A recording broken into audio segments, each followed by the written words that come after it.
Muy pero muy buenas noches, gente linda de este código. Paranormal. Y les habla Diego Sánchez. Y por acá está María Cabrera. Y acá le traemos una nueva edición de este programa muy esperado, como lo ha pedido el público. ¿Y dónde estamos, Mari? Vamos a decirle a la gente. Estamos en la terminal Goes, en General Flores y Carlos Railes. Exactamente, muy conocida la estación Goes, en pleno centro, en plena General Flores, muy cerquita del barrio de los judíos. Exacto, muy cerca del barrio de los judíos, pero más cerca de un lugar muy emblemático que venimos a visitar y sabemos que hay mucha actividad paranormal, por ejemplo, como es el hospital. Nos vamos de acá de la estación Goes. Primero vamos a recorrer un poquito acá esta zona, ¿qué te parece? Claro, por y después nos vamos al Hospital Vilar de Bo. Un hospital donde se atienden muchas patologías a nivel psiquiátrico, pero que también tiene muchas historias paranormales y sucesos paranormales ocurridos allí. Entonces vamos a ver con qué nos vamos a encontrar en el día de hoy. Exactamente, allí es un hospital muy conocido debido a todas las patologías de sus pacientes, pero también nos han informado de fenómenos paranormales en ese tipo de lugar y bueno, decidimos venir a investigar y vamos a ver con qué nos encontramos, porque no debe ser nada sencillo lo que vamos a encontrar por allí en el día de hoy. No es nada sencillo y puede ser un poco escalofriante también. Exacto, venimos con el equipo de investigadores, como siempre. Estamos con Valentín y Gabriel que nos acompañan, con todos nuestros aparatos, la psicofonía, todos los medidores de frecuencia, péndulo también. Y recordarle como siempre a la gente que estas son recorridas gratuitas. Exactamente, si tú quieres acompañarnos a algún tipo de investigación nocturna, como estamos acostumbrados nosotros, te comunicas a través de las redes sociales con cualquiera de nosotros o del grupo de investigadores que también tienen sus redes sociales y nos acompañan en una recorrida, en una investigación, para mostrarles de que todo lo que se firma es totalmente verídico y sin ningún tipo de ficción. Es todo realidad y cada imagen que van a ver, cada foto que puedan ver, esperemos puedan ver lo mismo que nosotros podemos captar en el momento. Exactamente, totalmente vivencias reales, historias, relatos que tomamos de la gente, muchas veces de los alrededores, y tratamos de traerles siempre lo que se vive, que hemos vivido hasta el día de hoy. Las experiencias en todas nuestras investigaciones han sido tremendas, impactantes, y hemos encontrado mucho más a veces de lo que buscamos. Hay lugares que nos han impactado mucho más. Exacto, aparte también comentarle a nuestro público que si ustedes tienen hechos paranormales de repente en su casa o viven cosas fuera de lo común, nos contacten por nuestras redes y nosotros investigamos, vemos todo el material. Vamos primero a ver cómo es la situación y luego resolvemos la investigación allí. Exactamente, se comunican con nosotros, vamos con los aparatos, con el grupo de investigadores y vemos qué tipo de actividad paranormal podemos captar en su casa, en su negocio, en el lugar donde tú estés. Así que bueno, ya saben, no cobramos nada si quieren acompañarnos a la investigación. Nosotros no cobramos ningún ticket, esto es totalmente real, esto es totalmente gratuito, así que bueno, estaría buenísimo, como mucha gente se ha sumado en diferentes investigaciones y nos han acompañado de esas vivencias y poder comprobar que todo lo que nosotros mostramos y vivimos es cierto. Exactamente, y aparte que hay material de sobra que no hemos podido colgar en todos los programas porque nos queda corto. Montón de material, de fotos, de videos que nos quedó por el camino, pero bueno, tratamos de achicar un poco con las ediciones lo que es todo lo que recolectamos y lo que nos queda más lindo es la experiencia. Exactamente, así que los esperamos en esta nueva recorrida, en este código paranormal, directamente desde acá, desde la estación Goes, pleno centro de General Flores, muy cerquita del Palacio Legislativo. ¿Y qué les parece si ya nos vamos a dar una recorrida y bueno, después Hospital Vilar de Bo y vamos a ver con qué nos encontramos?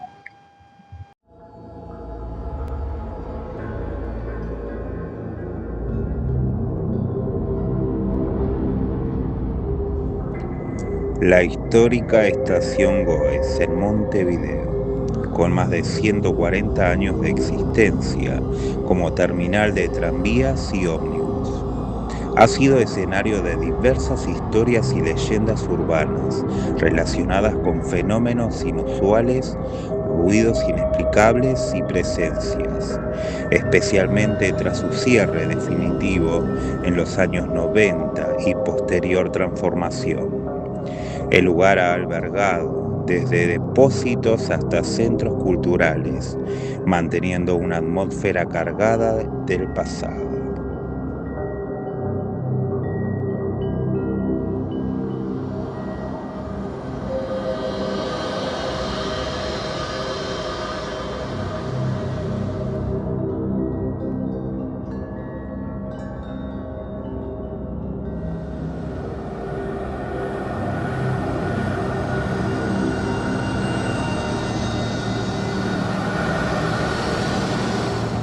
El área de Goes ha sido escenario de transformaciones drásticas que incluyen leyendas de fantasmas y cuentos de terror en el Uruguay, y eso se remonta a sus numerosos túneles subterráneos.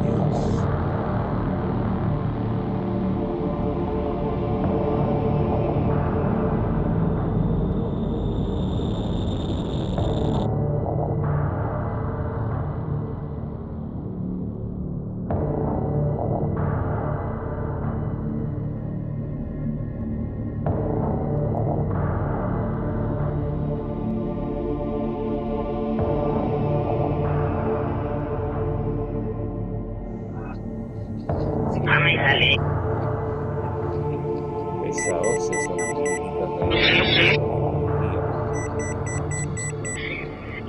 Sí, amigos.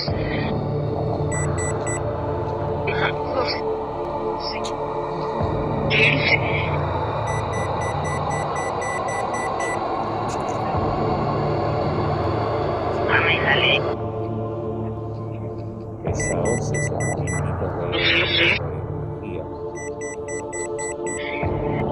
Sí, amigos.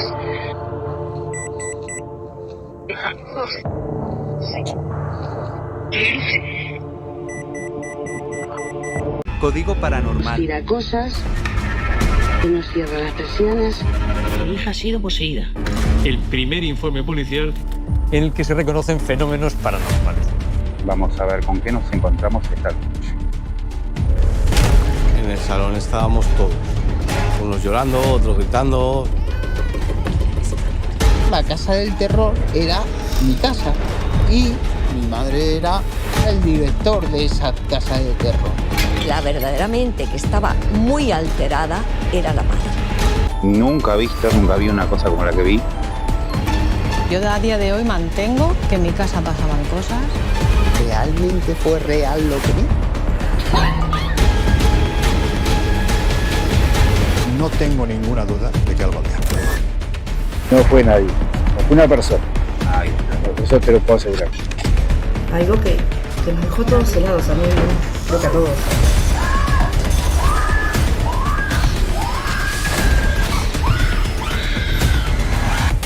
Un poco asustada porque se escucharon ruidos. Es tremendo, el frío que se siente es impresionante.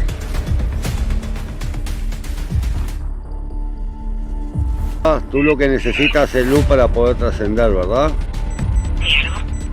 Diego, exactamente, sí. Algo que te estancó, te agarraba y te tiraba para atrás. No solo eso, sino ruidos muy extraños. Nos tira cosas, que nos cierra las persianas. Mi hija ha sido poseída. No tengo ninguna duda de que algo había. No vimos nada, fuimos al cuarto y eso no vimos nada.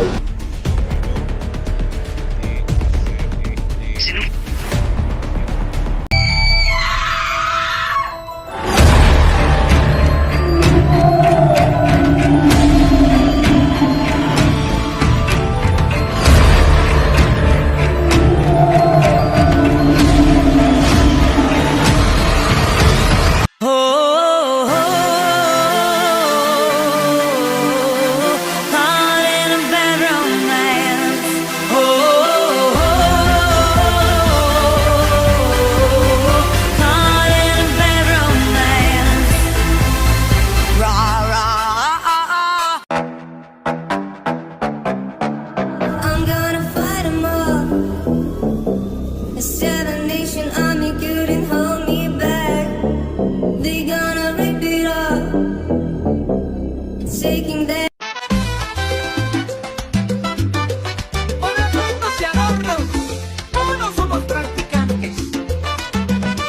Por Canal 11 y Antel TV en un programa que se caigan las caretas, hablando un poco de religión y temas de identidad local. Así que no te lo pierdas, la invitación está hecha.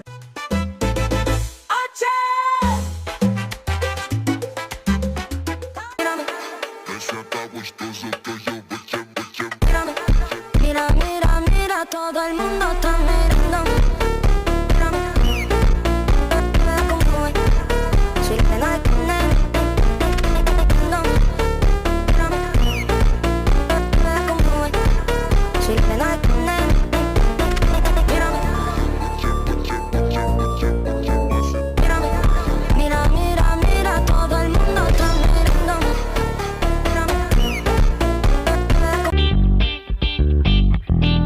Vos compraste tu educación, te dejaste rascar el lomo. Un día decís me las tomo y no mostraste nada.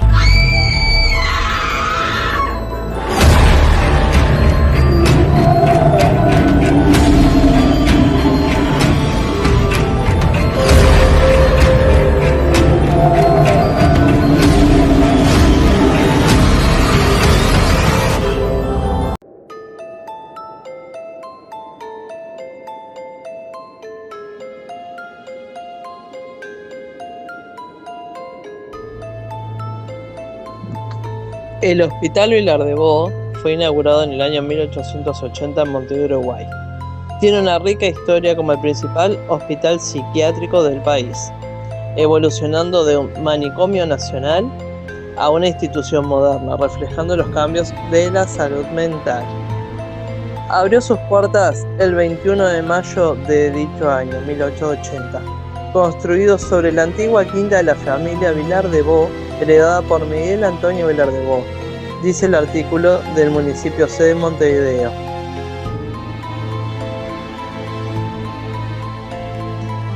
Generalmente una internación, no siempre, pero puede ser muy traumática para una persona, ¿no? En algunos, la internación, el hospital puede ofrecer como un lugar de continencia y el paciente puede vivirlo así. Pero en otros casos, la internación es vivida, ¿cómo podríamos decir?, de una manera como muy hostil o terrorífica, ¿no? Entonces me parece que darle al usuario, a la persona que está sufriendo y que está con toda esa situación en ese momento, espacios donde pueda intercambiar con otros, donde pueda vincularse con otros, donde pueda hacer algo, digamos, que él vea de alguna manera objetivamente el logro que va teniendo en ese taller. Creo que eso es como una experiencia con la que el paciente se va de la internación, que neutraliza de alguna manera todo el efecto traumático que la internación pueda tener. ¿A que no sabías sobre estas historias del Hospital Vilar de Bo de Montevideo? El único hospital psiquiátrico público de Uruguay.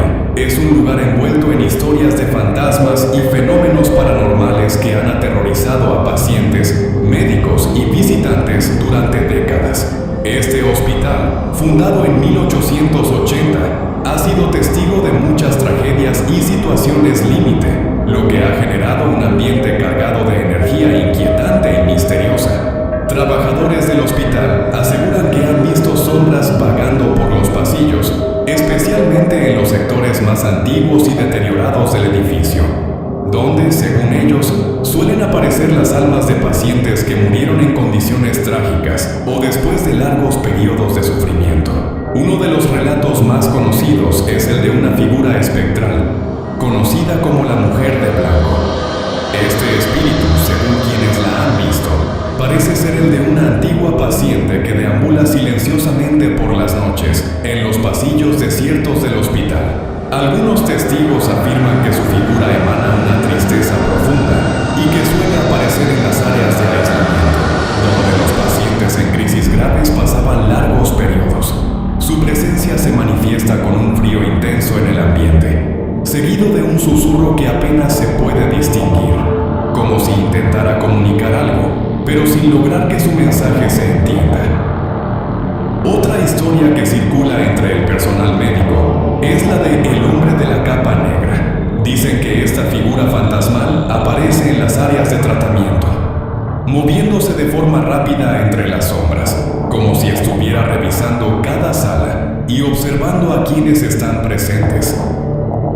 Enfermeros y médicos han contado experiencias en las que sienten su presencia justo detrás de ellos, y cuando giran, solo ven una sombra desvanecerse en el aire. Algunos empleados, asustados por estas apariciones, han renunciado, pues aseguran que el espíritu del hombre de la capa negra emana una energía pesada y opresiva, como si estuviera vigilando cada movimiento de quienes trabajan allí.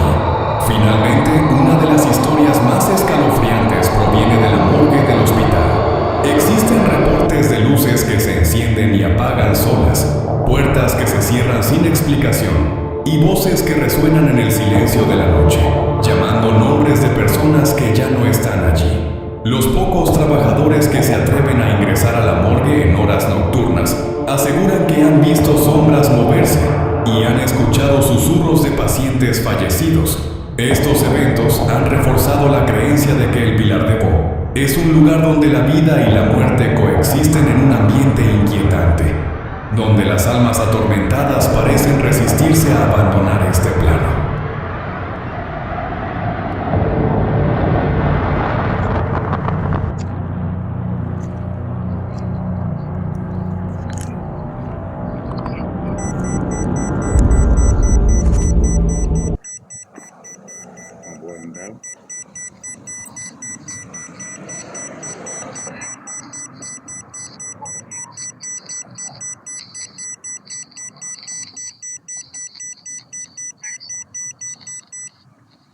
Tenemos activación de lo que es. Aquí mismo estamos, gente. En la esquina, esta que ven aquí a mi adelante, es el hospital, el muro del hospital Vilar de Bo. Acá tenemos la captación de sonidos, la frecuencia de sonidos que sigue aumentando y el aparato con las psicofonías de fondo. Hay mucha presencia, mucha actividad paranormal en la vuelta. A ver qué nos depara esta vuelta. Ahora estamos en la esquina del hospital Vilar de Bo en este momento. Vamos a hacer una canalización con péndulo sobre las puertas del hospital y vamos a conversar con personal que está trabajando a esta hora.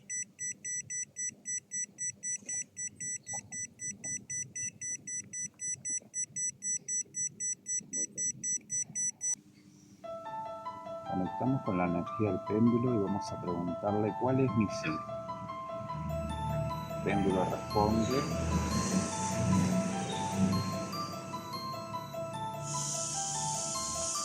Me vas a dar el sí.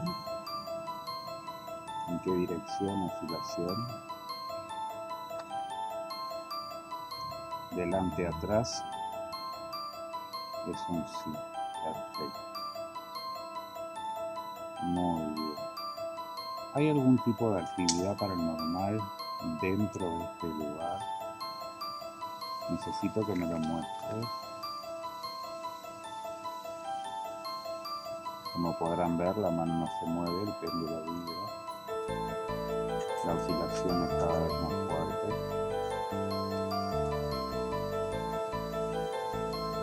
Me dice que sí, que hay actividad paranormal en este lugar. Muchas muertes en este lugar.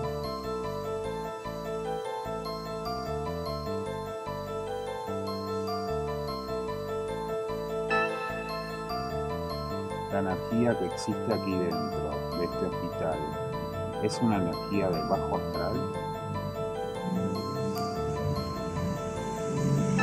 Observen bien, pueden mirar bien, se vea mi mano, para que vean que la oscilación del péndulo es independiente.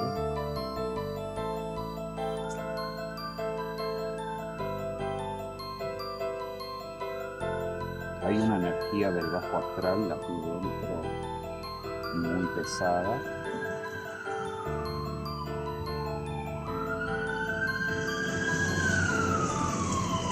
Esto va a llevar una ambulancia. Bomberos. Bien, bomberos. Miren, observen cómo la oscilación del péndulo da pequeños movimientos y son movimientos muy precisos.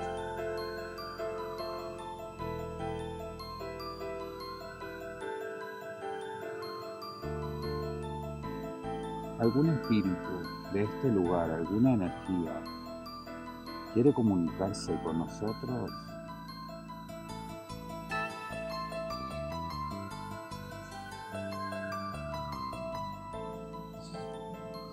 Quedó quieto.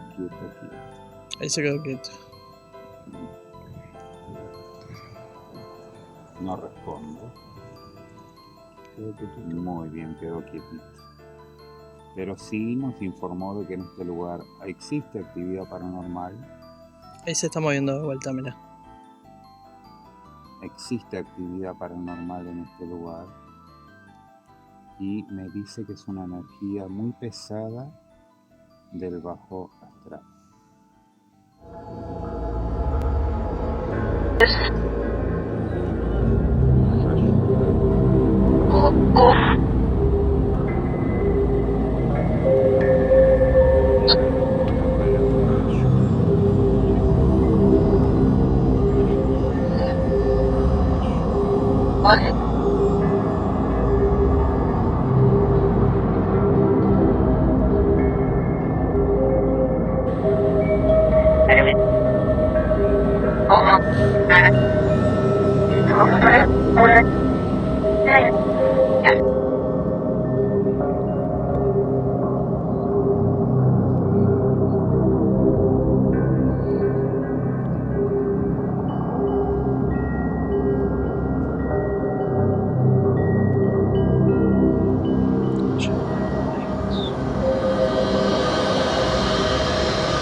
Hay alguien parado acá, en esta ventana. Hay una persona adentro que se ve. Yo la estoy viendo.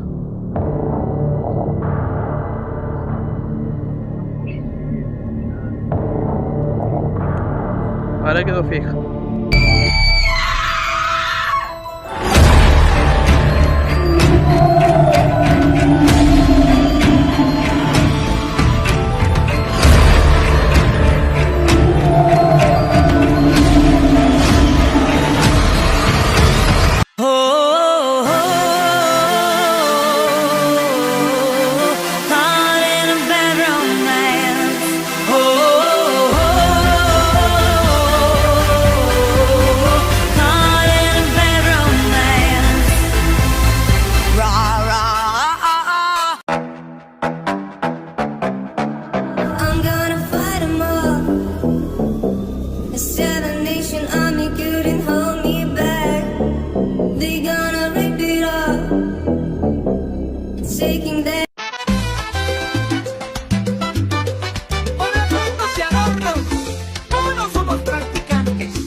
Por Canal 11 y Antel TV en un programa que se caigan las caretas, hablando un poco de religión y temas de identidad local. Así que no te lo pierdas, la invitación está hecha.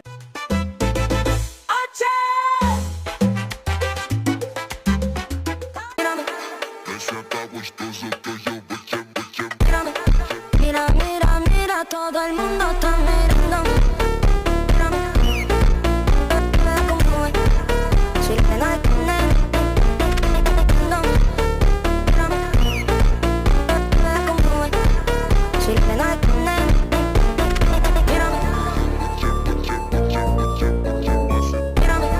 Mira, mira, mira,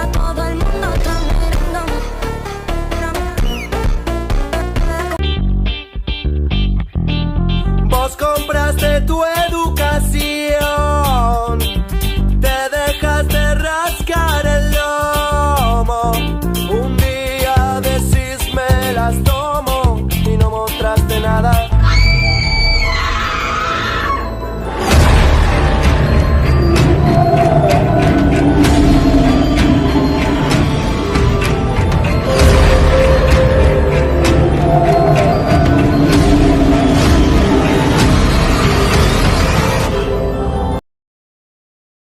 La luché yo y estoy acá también hace 19 años que me separé por riñas y disputas y estoy acá.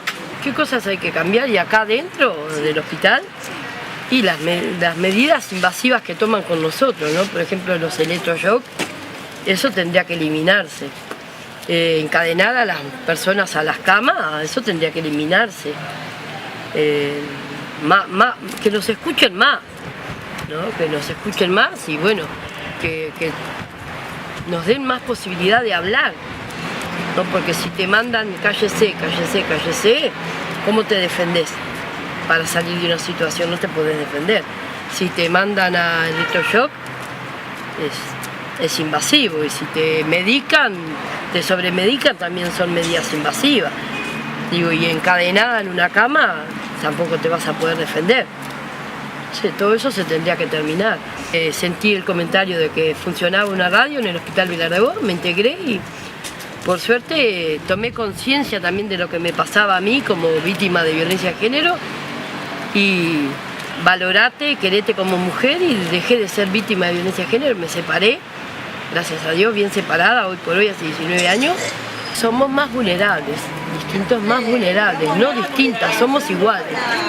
Yo no dejé de ser mujer por haber estado internada en el Vilar de Bo, ni creo que dejen de ser mujer por estar presas en un CNR. Simplemente se es más vulnerable, se está en ese momento más vulnerable que el resto de las mujeres. Yo, en la época que yo estuve, en el año que yo estuve, digo, ahora ha cambiado, ¿no?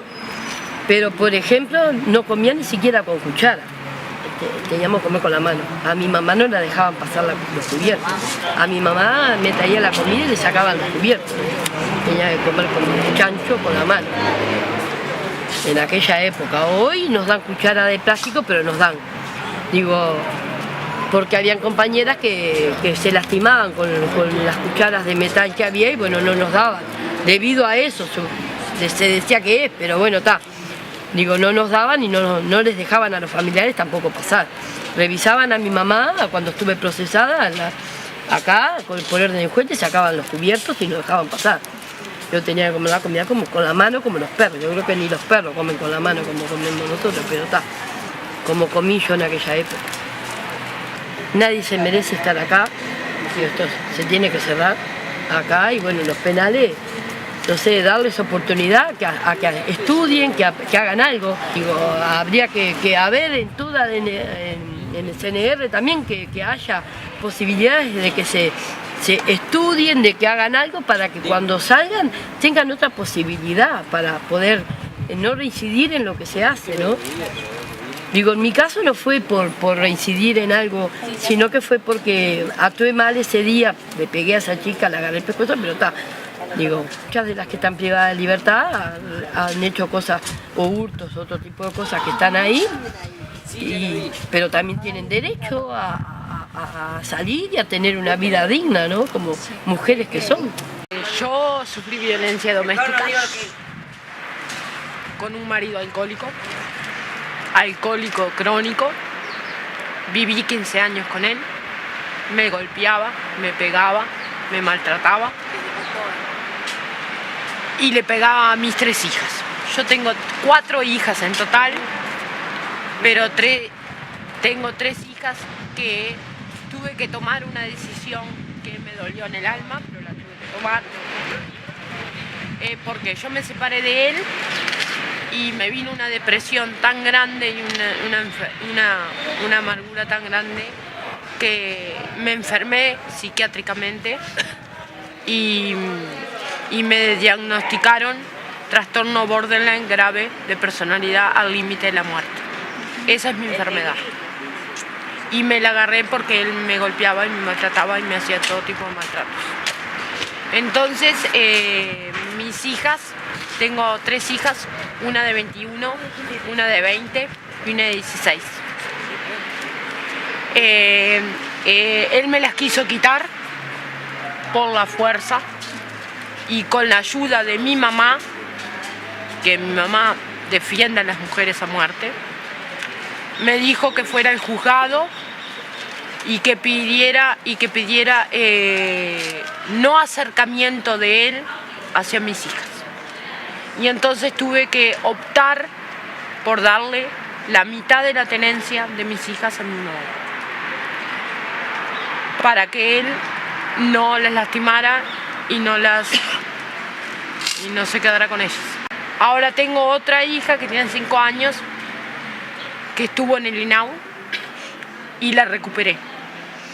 Luché hasta que la recuperé y la tengo conmigo. Yo cometí errores, como todo el mundo, pero me parece que las mujeres merecen oportunidades para salir adelante y tienen derechos igualitarios al hombre. Y creo que el hombre muchas veces ejerce el poder sobre la mujer y lo ejerce mal. Yo estuve internada en la emergencia de Vilar de Bo y tuve 4 veces en la emergencia de Vilar de Bo internada, y conmigo me trataron re bien. No creía posible que salir, pero logré salir. Y ahí me vinculé a la radio, me hizo bien, y ahora estoy trabajando en el Piñero y tengo muchas ganas de hacer muchas cosas más. Yo siempre creí que un hombre que te levanta la mano no es hombre. No es hombre. Lo deja de ser desde el momento en que te levanta la mano. Y yo estoy educando a mi hija de 5 años para que ella sea independiente, ella por sí misma, y que no se deje levantar la mano por un hombre. Y que aprenda a decir que no. Me parece que hay mucho de las puertas para adentro, puertas adentro, hay mucho maltrato hacia las mujeres, en el sentido de atarlas, de medicarlas de más, de insultarlas, porque también yo creo que también el maltrato hacia una mujer no es pegarle solo, también es decirle insultos. Eso también es un daño psicológico y es un maltrato también. Una frase de las que se escribió para la marcha del Día Internacional de la Mujer es que si nos quejamos no es por locas, sino porque nos duele.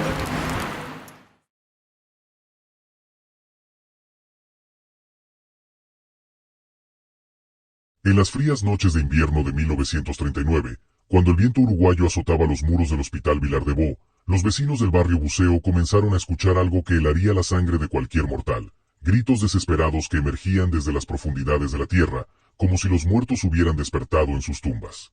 Pero lo que descubrirían después sería mucho peor que cualquier pesadilla, porque esos gritos no venían de los muertos, sino de los vivos que habían sido enterrados por error. ¿Te atreves a descubrir la verdad detrás de uno de los casos más escalofriantes de la historia médica uruguaya? Algunas verdades es mejor que permanezcan enterradas. Capítulo 1. Las voces en la niebla. El doctor Eduardo Castellanos nunca creyó en fantasmas hasta aquella madrugada de julio de 1939, cuando los primeros gritos atravesaron la espesa niebla que envolvía el Hospital Vilar de Bo como un sudario mortuorio. Era su 3er año trabajando en el prestigioso Centro Psiquiátrico de Montevideo, y creía haber visto ya todo tipo de delirios y alucinaciones que la mente humana podía crear. Pero aquella noche era diferente. Los gritos no venían de las habitaciones de los pacientes, sino de algún lugar mucho más profundo, más siniestro. Resonaban desde las entrañas mismas del hospital, como ecos distorsionados de almas en pena que buscaban desesperadamente escapar de algún infierno subterráneo. ¿Los escucha también, doctor?, le preguntó la enfermera Matilde Herrera, una mujer de mediana edad cuyo rostro habitualmente sereno ahora mostraba signos evidentes de terror. Sus manos temblaban mientras sostenía una lámpara de queroseno que proyectaba sombras danzantes en los pasillos del hospital. Castellanos asintió lentamente, sintiendo como un escalofrío recorría su espina dorsal. Durante los últimos días, había intentado convencerse de que los sonidos eran producto de las tuberías viejas del edificio, o quizás del viento que se filtraba por las grietas de los muros centenarios. Pero esta vez era imposible negarlo. Eran voces humanas, gritos de auxilio que parecían emerger directamente desde el cementerio que se encontraba detrás del hospital. El Hospital Vilar de Bo, inaugurado en 1880, había sido construido siguiendo los lineamientos más modernos de la psiquiatría europea de la época.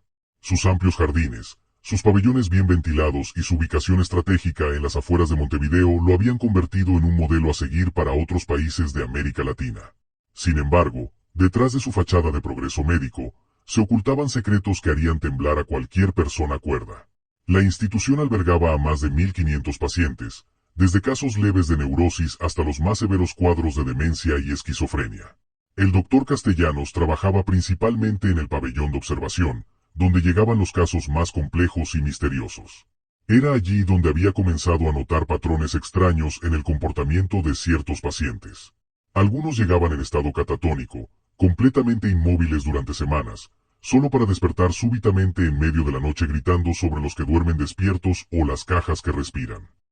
Al principio, Castellanos había interpretado estas manifestaciones como síntomas típicos de psicosis, pero la frecuencia y la especificidad de los delirios comenzaban a inquietarlo.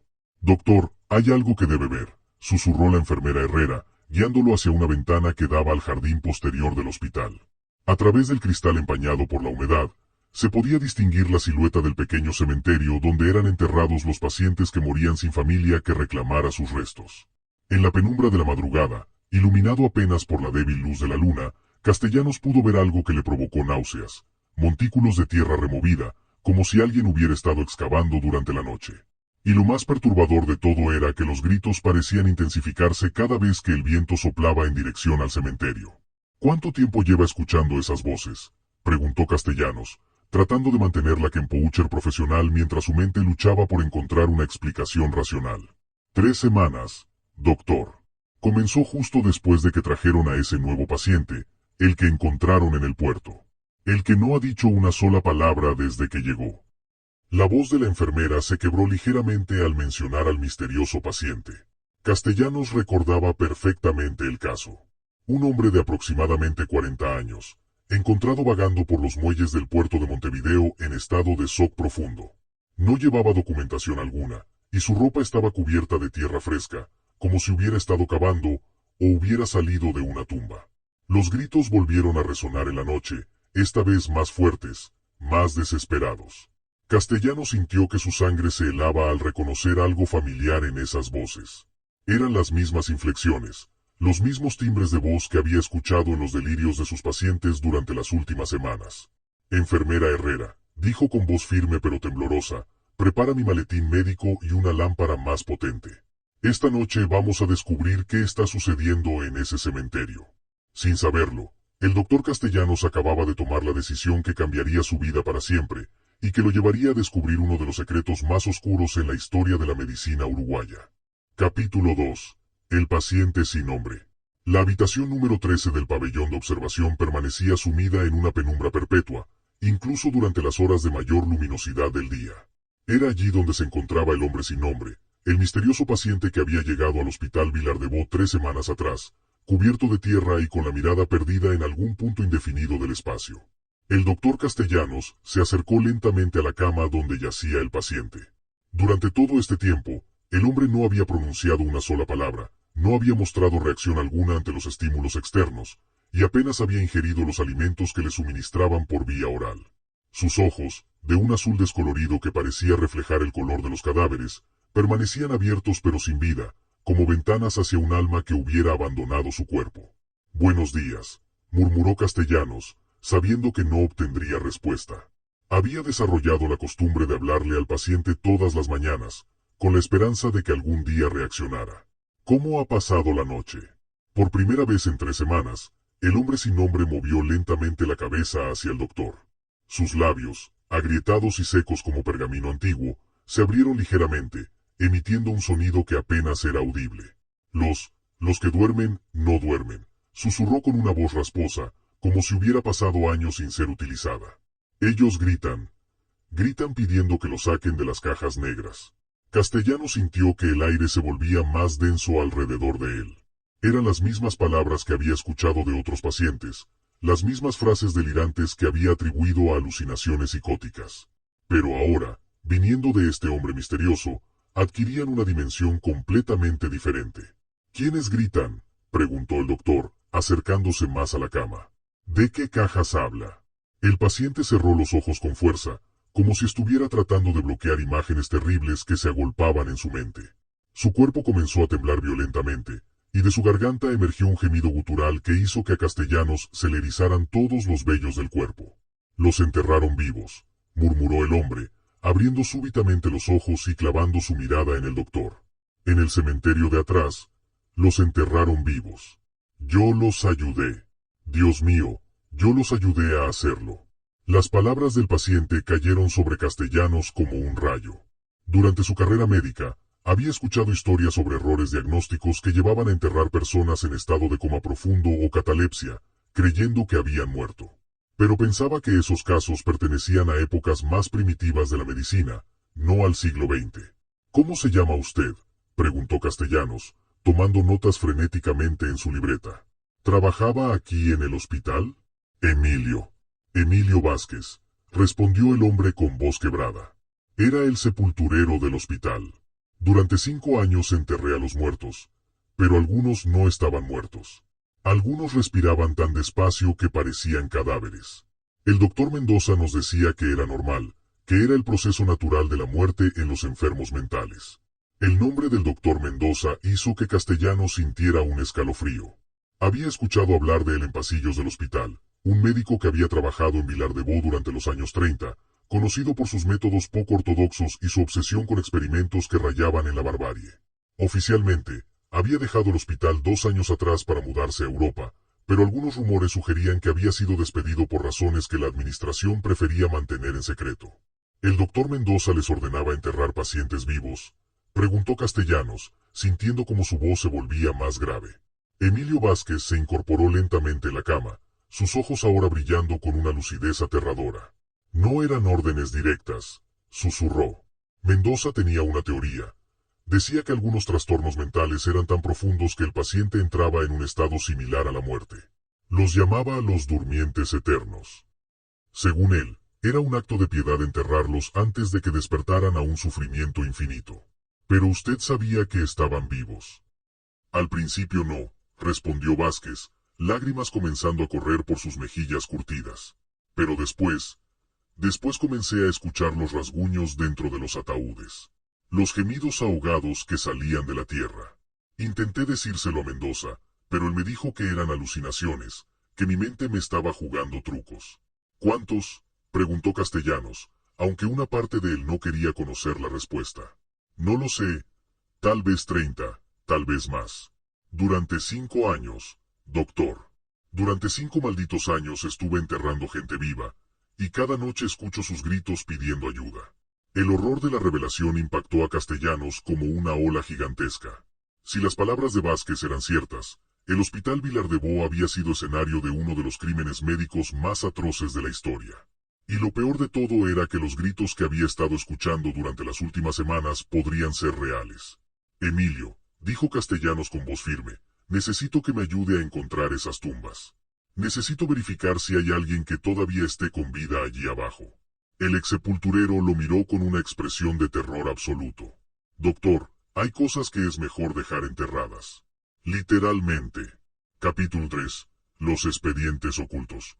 La biblioteca médica del Hospital Vilar de Bo se encontraba en el sótano del edificio principal, un laberinto de estantes polvorientos que contenían décadas de expedientes, estudios y documentos administrativos. Era poco después de medianoche cuando el doctor Castellanos descendió por las escaleras de piedra, llevando consigo una lámpara de queroseno y la terrible sospecha de que estaba a punto de descubrir algo que cambiaría su percepción de la medicina para siempre. Había pasado toda la tarde interrogando a Emilio Vázquez, el exsepulturero, tratando de obtener más detalles sobre los experimentos del doctor Mendoza y los pacientes que podrían haber sido enterrados vivos. Con cada revelación, el horror se hacía más profundo y más real. Los archivos del Dr. Mendoza se encontraban en una sección restringida de la biblioteca, en expedientes marcados con sellos rojos que indicaban confidencial, acceso restringido. Castellanos había tenido que utilizar toda su influencia como médico senior para obtener las llaves de esa sección, alegando que necesitaba revisar casos históricos para una investigación académica. El primer expediente que abrió llevaba el nombre de María Elena Sosa, caso N-GRA 2247. La fotografía adjunta mostraba a una mujer joven, de aproximadamente 20 años, con ojos inteligentes pero perdidos en algún tipo de trance. Según el reporte inicial, había sido internada por episodios de catalepsia severa que la dejaban inmóvil durante días enteros. Las notas del Dr. Mendoza estaban escritas con una caligrafía elaborada pero inquietante. Día 15. La paciente Sosa ha entrado en su séptimo episodio catatónico. Pulso imperceptible, respiración casi nula. Es fascinante observar cómo la mente humana puede simular la muerte de manera tan convincente. He decidido clasificar su condición como muerte psicógena temporal, un estado en el que el trauma mental es tan severo que el cuerpo entra en una suspensión vital que imita perfectamente el fallecimiento. Castellanos continuó leyendo con creciente horror. Día 22. La paciente ha permanecido en estado de muerte aparente durante una semana completa. Sin embargo, he notado micromovimientos oculares durante las primeras horas de la madrugada. Teorizo que la conciencia permanece activa mientras el cuerpo simula la muerte. Esto presenta una oportunidad única para estudiar los límites entre la vida y la muerte. Las páginas siguientes detallaban experimentos que harían palidecer a los inquisidores medievales. Mendoza había comenzado a inducir estados catatónicos en pacientes vulnerables, utilizando una combinación de drogas experimentales y técnicas de shock psicológico. Su objetivo, según sus propias notas, era explorar las fronteras de la conciencia en estados limítrofes de existencia. Pero lo más escalofriante estaba en la última entrada del expediente de María Elena Sosa. Día 30. He tomado la decisión humanitaria de proceder con el entierro de la paciente. Su estado de muerte psicógena se ha prolongado demasiado, y mantenerla en esta condición liminal sería un acto de crueldad. El sepulturero Vázquez se ha mostrado reticente, alegando haber escuchado sonidos provenientes del cuerpo, pero le he explicado que son simplemente gases naturales del proceso de descomposición. El entierro se realizará mañana al amanecer. Castellanos sintió náuseas al leer esas líneas. Buscó frenéticamente el certificado de defunción en el expediente, pero lo que encontró lo dejó helado. No había certificado oficial de muerte. Simplemente una nota firmada por Mendoza que decía fallecimiento por causas naturales asociadas a trastorno mental severo. Tomó otro expediente al azar, Carlos Méndez, caso N-GRA 2289. La historia era similar, pero aún más perturbadora. Carlos era un hombre de 30 años que había sido internado por episodios de epilepsia. Las notas de Mendoza mostraban cómo había comenzado a experimentar con él, induciendo estados de inconsciencia prolongados mediante descargas eléctricas controladas. La epilepsia presenta un fascinante laboratorio natural para estudiar los estados alterados de conciencia, había escrito Mendoza. He logrado inducir comas artificiales de hasta 3 semanas de duración. Durante estos periodos, el paciente muestra signos vitales casi imperceptibles, lo que me ha permitido estudiar los mecanismos neurológicos del tránsito entre la vida y la muerte. Y al final del expediente, la misma conclusión fatal, entierro prematuro ordenado por Mendoza, ejecutado por un Emilio Vázquez cada vez más reticente. Castellanos pasó horas revisando expediente tras expediente, y el patrón se repetía una y otra vez. Pacientes con diversos trastornos mentales, sometidos a experimentos que los llevaban a estados de muerte aparente, y finalmente enterrados vivos bajo la autoridad médica del Dr. Mendoza. Pero lo más inquietante de todo era un detalle que comenzó a emerger conforme revisaba más casos. Muchos de los experimentos habían sido financiados por una organización externa llamada Fundación para el Progreso Científico de América del Sur, una entidad que, según los documentos, tenía conexiones con universidades europeas que estaban realizando investigaciones similares. En uno de los últimos expedientes que revisó esa noche, encontró una carta dirigida a Mendoza, fechada en marzo de 1937.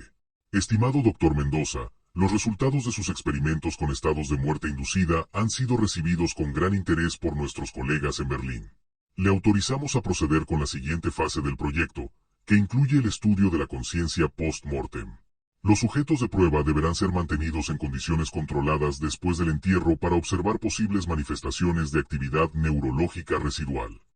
Castellanos dejó caer la carta, sintiendo como todo su mundo se desmoronaba. No solo habían enterrado vivos a decenas de pacientes, sino que había sido parte de un experimento científico coordinado internacionalmente. Y si esa carta era auténtica, significaba que algunos de esos experimentos habían continuado incluso después del entierro.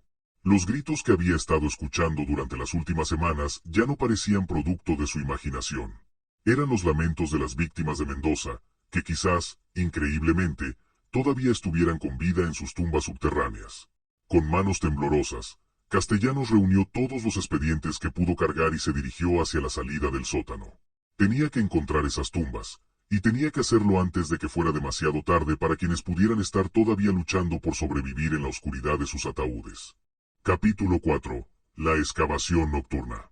La luna llena de aquella noche de agosto proyectaba sombras espectrales sobre el pequeño cementerio ubicado detrás del Hospital Vilar de Bo. El doctor Castellanos, acompañado por Emilio Vázquez y 2 empleados de mantenimiento del hospital en los que confiaba plenamente, se dirigía hacia las tumbas que el exsepulturero había identificado como las más sospechosas. Llevaban palas, linternas y un equipo médico de emergencia que Castellanos había preparado con la esperanza y el terror de encontrar sobrevivientes. También había traído estetoscopios especiales diseñados para detectar sonidos muy débiles, que planeaba utilizar para escuchar a través de la tierra. Esta es la tumba de María Elena Sosa, murmuró Vázquez, señalando un montículo de tierra que parecía más fresco que los demás, aunque supuestamente llevaba allí más de 2 años. Fue una de las primeras que enterré sabiendo que tal vez no estaba realmente muerta. Castellanos se arrodilló junto a la tumba y presionó su estetoscopio contra la tierra. Durante varios minutos, escuchó atentamente, tratando de filtrar los sonidos del viento y los insectos nocturnos. Al principio no percibió nada inusual, pero luego, un sonido débil, rítmico, como un corazón latiendo muy lentamente. «Hay algo ahí abajo», susurró, sintiendo como la adrenalina inundaba su sistema. «Comencemos a cavar». Los 4 hombres trabajaron en silencio, conscientes de que lo que estaban haciendo podría costarle sus empleos o incluso su libertad si las autoridades del hospital los descubrían. Pero la posibilidad de salvar una vida humana pesaba más que cualquier consecuencia personal. Después de 1 hora de excavación frenética, las palas golpearon contra la madera del ataúd. El sonido hueco resonó en la noche como un tambor funerario, y por un momento, todos se detuvieron para escuchar. Desde el interior del cajón llegaba un sonido que helaba la sangre, un arañar débil pero persistente, como uñas rasguñando madera. «Dios mío», murmuró uno de los empleados de mantenimiento. «Hay alguien vivo ahí dentro». Trabajaron con renovada urgencia para limpiar completamente la superficie del ataúd. Cuando finalmente pudieron ver la tapa claramente, descubrieron algo que confirmó sus peores temores. La madera mostraba marcas profundas de arañazos en el interior, como si alguien hubiera estado tratando desesperadamente de salir durante días, semanas o incluso años. «Preparen el equipo médico», ordenó Castellanos. «No sabemos en qué estado vamos a encontrar a esta persona». Con manos temblorosas, comenzó a quitar los tornillos que mantenían cerrada la tapa del ataúd. Cada vuelta del destornillador parecía una eternidad, y el sonido de arañazos desde el interior se volvía más frenético, como si quien estuviera allí dentro hubiera escuchado los sonidos de la excavación y supiera que finalmente iba a ser liberado. Cuando el último tornillo fue removido, Castellanos levantó lentamente la tapa del ataúd. Lo que vio en el interior lo marcó para el resto de su vida. María Elena Sosa estaba viva, pero apenas. Su cuerpo había perdido tanto peso que parecía un esqueleto cubierto por piel pergaminada. Sus uñas habían crecido grotescamente y estaban ensangrentadas por haber arañado constantemente la madera. Su cabello, que en la fotografía del expediente era negro y brillante, ahora era completamente blanco. Pero lo más terrible eran sus ojos. Seguían siendo inteligentes, seguían siendo humanos, y en ellos se podía leer el horror indescriptible de haber pasado 2 años consciente en un ataúd, luchando desesperadamente por sobrevivir. «Agua», murmuró con una voz que era apenas un susurro, más parecida al sonido del viento entre hojas secas que a una voz humana. «Por favor, agua». Castellanos inmediatamente comenzó a administrarle fluidos y nutrientes por vía intravenosa, mientras los demás hombres la sacaban cuidadosamente del ataúd. Su cuerpo estaba extremadamente débil, pero milagrosamente había logrado sobrevivir alimentándose de insectos y de las pequeñas cantidades de agua de lluvia que se filtraban hasta el ataúd. «¿Cuántos más hay?», preguntó María Elena después de recuperar algo de fuerza. «¿Cuántos más están enterrados vivos como yo?». La pregunta golpeó a Castellanos como un martillo. Había revisado más de 40 expedientes sospechosos en los archivos de Mendoza. Si cada uno de ellos representaba una persona enterrada viva. Vamos a sacarlos a todos, prometió Castellanos, aunque en su mente comenzaba a calcular la magnitud monstruosa de la tarea que tenían por delante. Te lo prometo, vamos a sacar a todos. Mientras trasladaban cuidadosamente a María Elena al hospital, Vázquez señaló hacia otra zona del cementerio. Doctor, hay algo más que debe saber, dijo con voz sombría. Las tumbas más antiguas, las de los primeros experimentos de Mendoza, de esas ya no salen sonidos. Han estado allí demasiado tiempo. Castellanos comprendió inmediatamente el significado de esas palabras. Habían llegado a tiempo de salvar a María Elena, pero otros no habían tenido esa suerte. Habían muerto lentamente en sus ataúdes, conscientes hasta el final, esperando una ayuda que nunca llegó. Esa noche marcó el comienzo de la excavación más macabra en la historia de Uruguay. Durante las siguientes semanas, el pequeño equipo de Castellanos trabajaría incansablemente para desenterrar las víctimas de los experimentos de Mendoza. Algunos serían encontrados vivos, otros ya habían perecido, pero todos llevaban las marcas del horror indescriptible que habían vivido. Y mientras continuaban su trabajo de rescate, los gritos nocturnos que habían alertado inicialmente a Castellanos comenzaron a volverse más frecuentes y más desesperados, como si las víctimas restantes hubieran sentido que su salvación estaba cerca. Capítulo 5. Los supervivientes del horror. La habitación especial que el doctor Castellanos había habilitado en el ala este del Hospital Vilar de Bo se había convertido en un refugio para los imposibles, personas que habían regresado literalmente de la tumba. Durante las 3 semanas siguientes al rescate de María Elena Sosa, el equipo clandestino había logrado desenterrar a 8 supervivientes más, cada uno con una historia de horror que desafiaba toda comprensión humana. Carlos Méndez, el epiléptico de 30 años, había desarrollado una extraña forma de comunicarse mediante golpes en las paredes, un código que había perfeccionado durante los 18 meses que pasó consciente en su ataúd. Ana Gutiérrez, una joven de 24 años internada originalmente por histeria femenina, había aprendido a atrapar y comer lombrices y otros insectos para sobrevivir. Su historia era particularmente escalofriante. Había dado a luz en su ataúd a un bebé que logró mantener vivo durante 3 meses antes de que muriera de malnutrición.